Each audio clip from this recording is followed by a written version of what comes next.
Bonjour à toutes et à tous, voici le 7e épisode de la saison 2. Merci de suivre Le Lirez-vous et bienvenue aux nouveaux auditeurs-auditrices.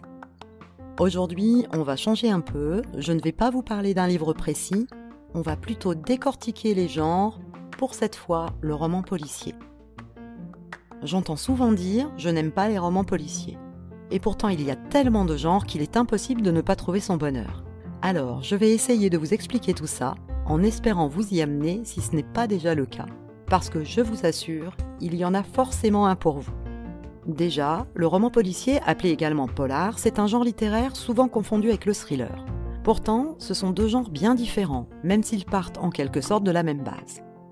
Ensuite, pour qu'un roman soit considéré comme un roman policier, il doit absolument comporter 6 éléments bien précis. Une enquête, un crime, un mode opératoire, un mobile, une victime et un coupable. Bien sûr, cela inclut un drame à la base. Tous les romans policiers ont donc la même structure à quelques détails près. Si vous cherchez à frémir, à avoir de vraies sueurs froides, alors voici les 3 genres qu'il vous faut. Thriller, roman noir ou policier scientifique. Le thriller est en première place pour donner des sueurs froides au lecteur. Le récit est complexe, très structuré et met la victime en son centre. Certains auteurs de thrillers ne comptent pas les morts dans leur histoire, leur but étant de créer une véritable tension chez le lecteur. Si le thriller est un genre littéraire à part entière, il comporte beaucoup de ressemblances avec le roman policier, il peut être considéré comme l'un de ses sous-genres. C'est en fait le plus connu de tous, il y a une ou plusieurs intrigues, la psychologie du criminel est toujours la base. Le suspense est intense, tout comme les émotions qu'il provoque, et il doit nous tenir en haleine jusqu'au bout.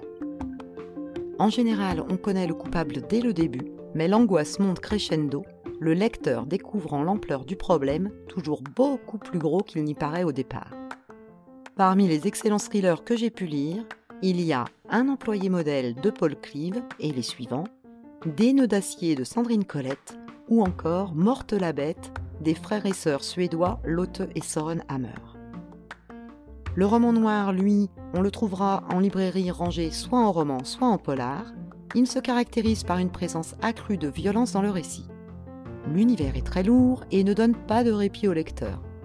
Il est généralement situé dans des quartiers où la violence urbaine est fréquente, voire quotidienne. La mafia et le crime organisé ne sont jamais loin.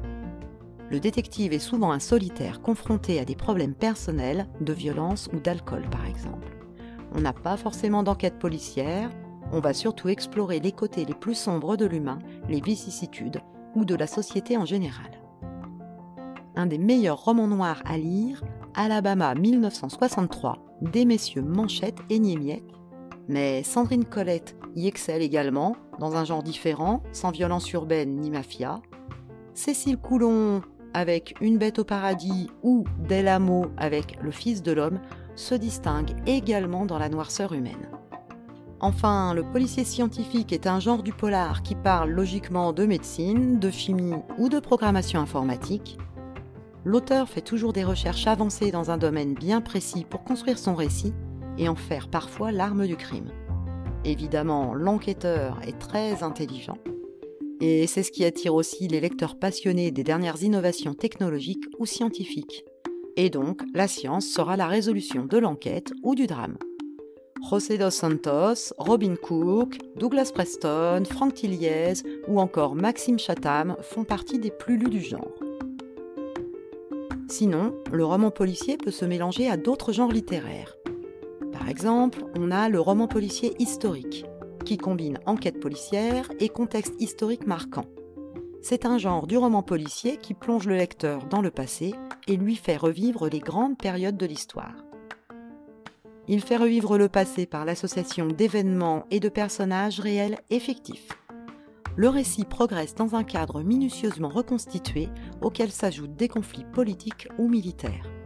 Idéal pour commencer le genre si vous êtes féru de romans historiques à la base, et il se situe en général un siècle en arrière au minimum. Jean Daillon, Jean-François Parrot, Lovenbroek, Joliette Benzoni font partie des plus grands. Les romans policiers fantastiques, eux, traitent de surnaturel, de magie, de fantômes ou d'au-delà. L'intrigue reste crédible, mais ce sont les éléments entourant le déroulement de l'enquête et le détective qui créent un univers irréel. Cédric Cyr y est excellent. Le roman policier ethnologique, lui, nous fait voyager. Il emmène le lecteur au sein d'un peuple ou d'une société particulière. Ici, pas d'indice relevé pour identifier un coupable de manière classique. Seule une personne connaissant particulièrement les rites de la communauté peut résoudre l'enquête. Les auteurs les plus connus du genre sont Tony Hillerman, Caril Ferret, Arthur Upfield ou encore Alexis Sherman. Le polar humoristique, lui, mêle, comme son nom l'indique, l'humour et l'intrigue policière. Les ingrédients pour un polar humoristique réussi sont des héros un peu dingues, des situations cocasses et des dialogues loufoques.